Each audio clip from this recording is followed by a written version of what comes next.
Bismillahirrahmanirrahim. Assalamu alaikum student. I am Mohammad Munir Ahmed and we are discussing chemistry FSC part 1 chapter number 1 basic concept. Student, आज जो हम topic discuss करने जा रहे हैं वो है limiting reactant. Student, limiting reactant को हम डिफाइन करते हैं reactant which controls the amount of product form during a chemical reaction due to its smaller amount. यानी एक ऐसा रिएक्टेंट जो अमाउंट ऑफ प्रोडक्ट को कंट्रोल करता है. और किस तरह कंट्रोल करता है? Due to its small quantity. Small quantity mean वो स्मॉलर अमाउंट में होगा, जल्दी खर्च हो जाएगा, ख़त्म हो जाएगा और रिएक्शन स्टॉप हो जाएगा.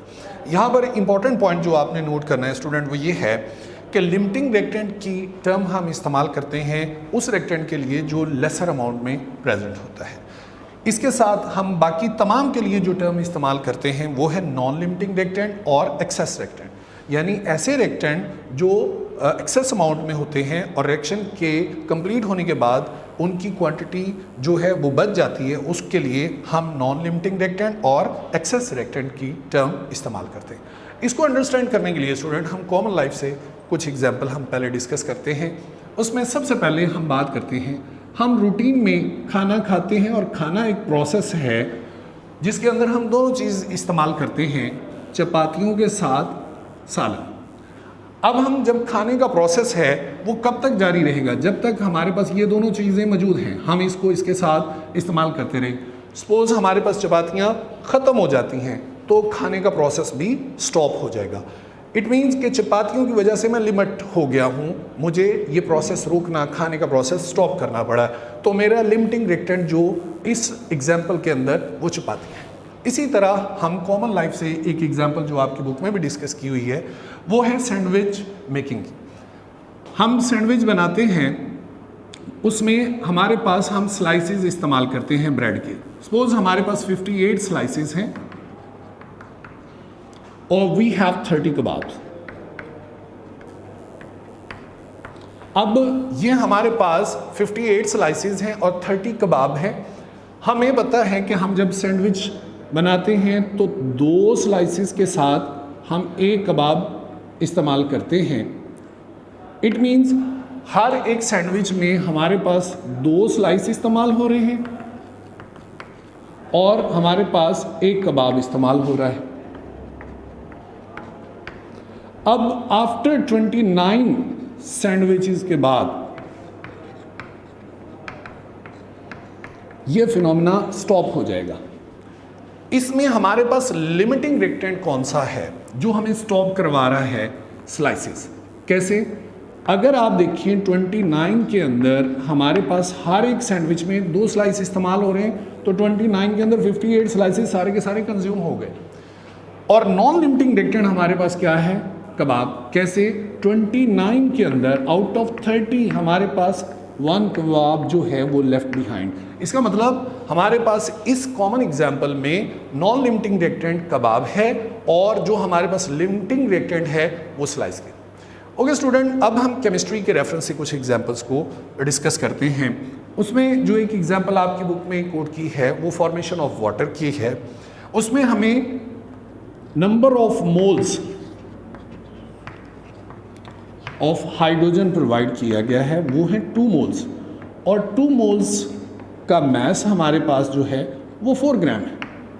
इट मीन्स हमें 4 ग्राम हाइड्रोजन प्रोवाइड की गई है या 2 मोल्स हाइड्रोजन प्रोवाइड की गई. इसी तरह हम नंबर ऑफ मोल्स जो हमें प्रोवाइड किए गए हैं ऑक्सीजन के वो हैं 2 मोल्स. अब हम इसका भी मैस देख लेते हैं, तो ये हमारे पास बनता है 64 ग्राम. यानी हमें इनिशियली प्रोवाइड कर दिया गया है कि हाइड्रोजन 2 मोल है जिसका 4 ग्राम मैस है और ऑक्सीजन हमारे पास 2 मोल्स हैं जिसका मैस 64 ग्राम. अब हम बैलेंस केमिकल इक्वेशन से फॉर्मेशन ऑफ वाटर को स्टडी करते हैं. वाटर की फॉर्मेशन होती है जब ऑक्सीजन और हाइड्रोजन आपस में रिएक्ट करते हैं. तो बैलेंस केमिकल इक्वेशन के मुताबिक 2 मोल हाइड्रोजन के 1 मोल ऑक्सीजन से मिलके 2 मोल्स हमारे पास वाटर फॉर्मेशन करते हैं. इसमें हमारे पास अगर हम देखें तो 2 मोल्स हाइड्रोजन इस्तेमाल हो रही है इस बैलेंस केमिकल इक्वेशन के मुताबिक, 1 मोल हमारे पास ऑक्सीजन इस्तेमाल हो रही है और इसके नतीजे में हमारे पास 2 मोल वाटर फॉर्मेशन हो रही है. ओके स्टूडेंट, हम इसी इक्वेशन से मैस को भी फाइंड आउट कर सकते हैं. कैसे? इसके 2 मोल के लिए हमें पता है 1 मोल का मैस 2 ग्राम है, ऑक्सीजन के 1 मोल का ग्राम 32 ग्राम है, 1 मोल का मास 32 ग्राम है। अब इनको जब हम करते हैं तो ये 4 ग्राम और ये 32 ग्राम्स, और इधर अगर हम देखें तो 18 ग्राम वाटर, तो 6 ग्राम हमारे पास ये बन जाता है। अब स्टूडेंट इसका मतलब ये हुआ कि हाइड्रोजन के 4 ग्राम यूज़ हुए हैं और ऑक्सीजन के 32 ग्राम यूज़ हुए हैं, तो हमारे पास 36 ग्राम वाटर फॉर्मेशन बना। अब हम फाइंड आउट करना चाहते हैं कि इसमें हमारे पास लिमिटिंग रिएक्टेंट क्या है। इस इक्वेशन के मुताबिक इसमें जो हमें इनिशियली प्रोवाइड किया गया था वो हाइड्रोजन 4 ग्राम था, वो तो सारा का सारा ही कंज्यूम हो गया। तो इट मीन्स हमारे पास इन दोनों में से लिमिटिंग रिएक्टेंट हाइड्रोजन है, बिकॉज जितनी अमाउंट हमें हाइड्रोजन की थी वो सारी की सारी इस्तेमाल हमने यहाँ पर करी। जब हम ऑक्सीजन को देखते हैं तो ये हमारे पास हमारा नॉन लिमिटिंग रिएक्टेंट है या एक्सेस रिएक्टेंट है। वो कैसे? हमें इनिशियली प्रोवाइड किया गया 64 ग्राम और जो हमारे पास इस्तेमाल हुआ है वो है 32 ग्राम। तो अगर हम 64 में से देखें तो 32 ग्राम, तो हमारे पास 32 ग्राम मैस इसमें से रिमेनिंग अभी हमारे पास मौजूद है, इसलिए हम कहते हैं ये हमारा एक्सेस रिएक्टेंट है। इसके साथ हम और केमिकल एग्जांपल्स भी देख सकते हैं, जैसे कि हम बर्निंग का फिनोमेना करते हैं, तो कंबस्चन का फिनोमेना करते हैं, तो उसमें कोल को हम जब जलाते हैं तो कोल को हम ओपन एयर में जब बर्न करते हैं तो एक्सेस ऑक्सीजन अवेलेबल है फ्रॉम एयर हमारे पास एयर में। तो इसमें ये हमारे पास कोल जो है कार्बन की फॉर्म, ये हमारे पास लिमिटिंग रिएक्टेंट के तौर पे, क्योंकि जितनी अमाउंट आप 1 kg बर्न कर रहे हैं या 2 kg कर रहे हैं तो एक्सेस में ऑक्सीजन उसको एयर से मिल रही है। इसके नतीजे में हमारे पास कार्बन डाइऑक्साइड फॉर्मेशन होती है, लेकिन इसमें हमारा लिमिटिंग रिएक्टेंट कार्बन है। इसी तरह हम एक और एग्जाम्पल डिस्कस कर सकते हैं मीथेन की। मीथेन को जब हम बर्न करते हैं तो इसमें भी हमारे पास ऑक्सीजन हमें एयर से अवेलेबल होती है, ये एक्सेस में एयर के अंदर प्रेजेंट है। इससे क्या होता है? कार्बन डाइऑक्साइड फॉर्मेशन होती है, साथ में वाटर मॉलिक्यूल 2 हमारे पास formation.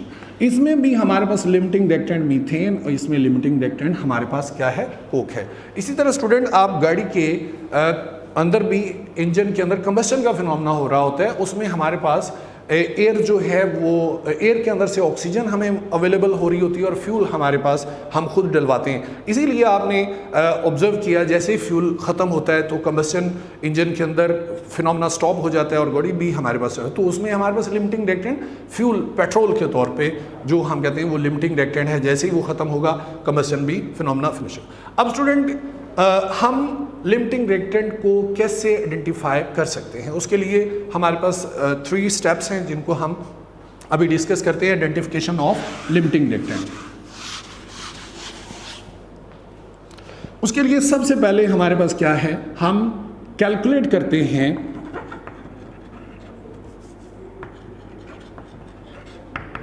Number of moles of reactant from given amount।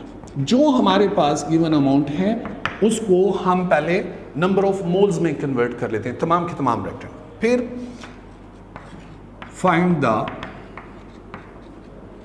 Number of moles of product by using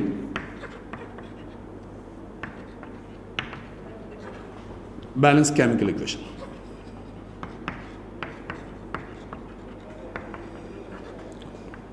हम बैलेंस केमिकल इक्वेशन के अंदर हम रिएक्टेंट्स को बारी बारी देखते हैं और फिर उससे प्रोडक्ट को find out, number of moles of product find out करते हैं और फिर तीसरे में हम आइडेंटिफाई करते हैं लिमिटिंग रिएक्टेंट को।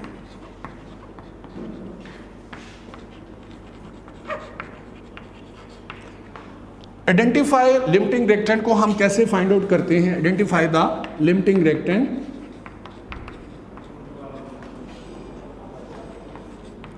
वो कैसे? The reactant which produce least number of products will be act as limiting reactant, और वो रिएक्टेंट जो least amount of product produce करेगा उसको हम क्या कहते हैं, लिमिटिंग रिएक्टेंट कहते हैं। हम लिमिटिंग रिएक्टेंट को आइडेंटिफाई करते हैं, the reactant which produce lesser amount of the product, less number of moles of the product, that will be act as limiting reactant. Okay student, this is all about the today's lecture. Next topic के साथ फिर इंशाल्लाह मुलाकात होगी, तब तक के लिए अल्लाह हाफिज़, अस्सलाम वालेकुम।